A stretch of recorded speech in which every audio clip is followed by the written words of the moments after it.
Terima kasih Anda masih bersama kami. Bagi Anda yang baru saja bergabung, kami hadirkan kembali 3 berita utama hari ini.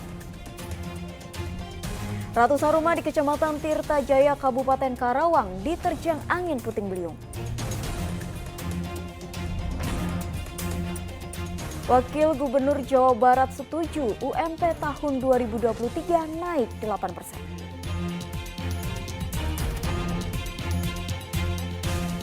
Limbah medis yang mengandung racun dan berbahaya ditemukan warga di Sungai Cipager, Kelurahan Babakan, Kabupaten Cirebon.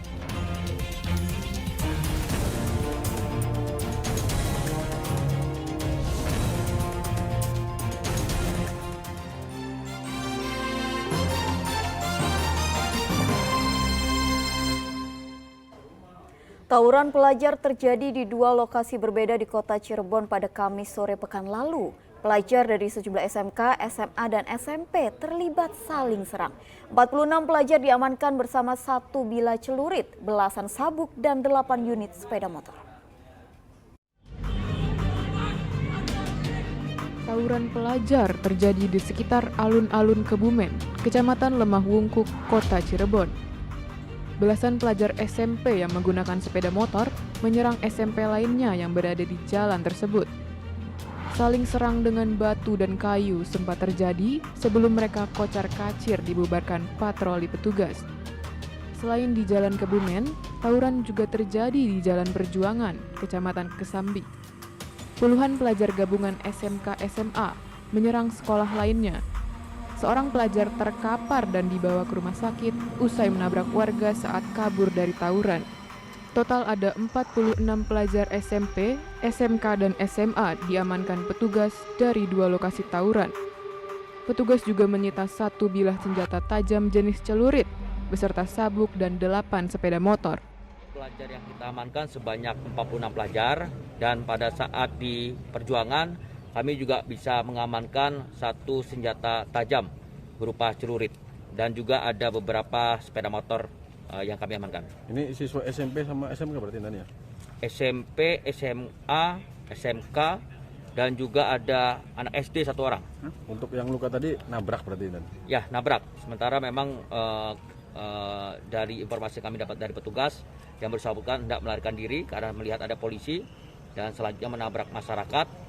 Masyarakatnya juga terluka tapi tidak terlalu parah, sedangkan untuk si pelajar saat ini memang sedang dirawat di IGD. Puluhan pelajar yang diamankan kemudian dikumpulkan di Mapolres Cirebon Kota. Petugas akan memanggil para orang tua dan pihak sekolah agar mereka yang terlibat tawuran tidak mengulangi perbuatan yang sama di kemudian hari. Maruli Habibi melaporkan dari Kota Cirebon.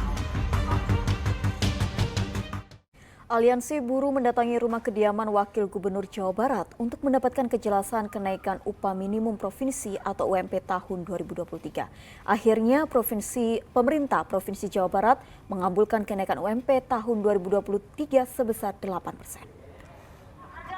Usai melakukan aksi beberapa hari lalu, perwakilan buruh mendatangi rumah dinas Wakil Gubernur Jawa Barat di Jalan Ranca Bentang, Kota Bandung untuk melakukan audiensi. Menanggapi hal tersebut, pemerintah Provinsi Jawa Barat mengaku sudah berkoordinasi dengan Kementerian Tenaga Kerja. Pemprov Jabar hanya dapat mengabulkan permintaan kenaikan upah sebesar 8% atau lebih kecil dari tuntutan para buruh yaitu 13%. Meski tidak sesuai dengan permintaan, perwakilan dari berbagai buruh di Jawa Barat menyambut baik hasil keputusan pemerintah Provinsi Jawa Barat tersebut.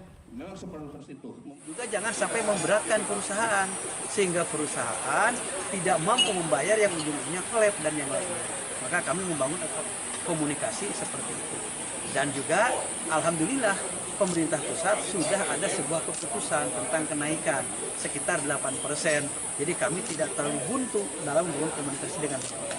Sekalipun tidak sesuai dengan harapan mereka, mereka kan inginnya 13%. Tetapi situasi dan kondisi seperti ini, ada kenaikan pun ini adalah sebuah kebahagiaan bagi kami sebagai pemerintah daerah yang bisa berkomunikasi dengan pihak pemerintah. Aspirasi utama kami terkait tuntutan kenaikan UMP, upah minimum provinsi dan UMK Kabupaten Kota Jawa Barat terakomodir dengan baik dan akan disampaikan ke Pak Gubernur. Artinya kami sangat berharap sebelum penetapan UMP dan UMK, Pak Gubernur dan Pak Wagub menerima kami sekali lagi untuk pemantapan dan pematangan terhadap nilai kenaikan upah minimum dan upah minimum provinsi UMP dan UMK ya.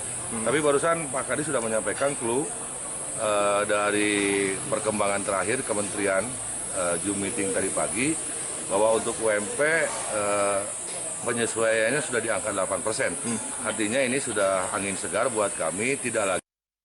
Limbah medis yang mengandung racun dan berbahaya ditemukan warga di Sungai Cipager, Kelurahan Babakan, Kabupaten Cirebon.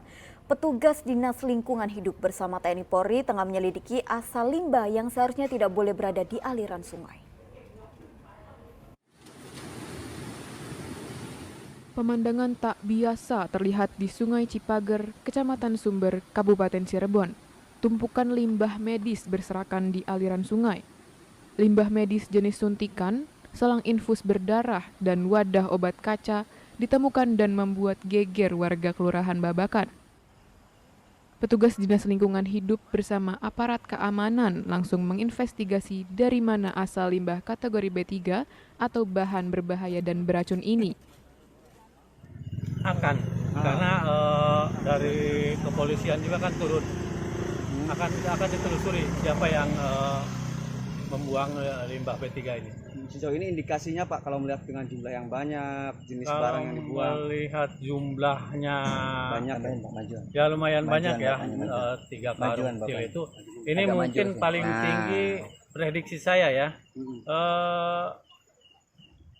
Puskesmas paling tinggi puskesmas. Rumah sakit saya yakin nggak mungkin. Rumah sakit perharinya aja mungkin lebih dari segitu. Berarti dugaan sementara ya Pak? Dugaan sementara mungkin paling tinggi puskesmas atau ada bidan praktek atau dokter praktek. Pak, itu sebetulnya boleh nggak sih Pak buang limbah medis? Sangat tidak diperbolehkan. Karena itu kan masuk limbah B3. Ada prosedur tertentu bahwa limbah B3 tersebut harus disimpan di TPS limbah B3 khusus. Kemudian diberikan ke pihak ketiga pengolah limbah B3 untuk dimusnahkan. Emang cuma ngecek barang itu? Iya, ngecek semua. Apa aja sih yang dilihat?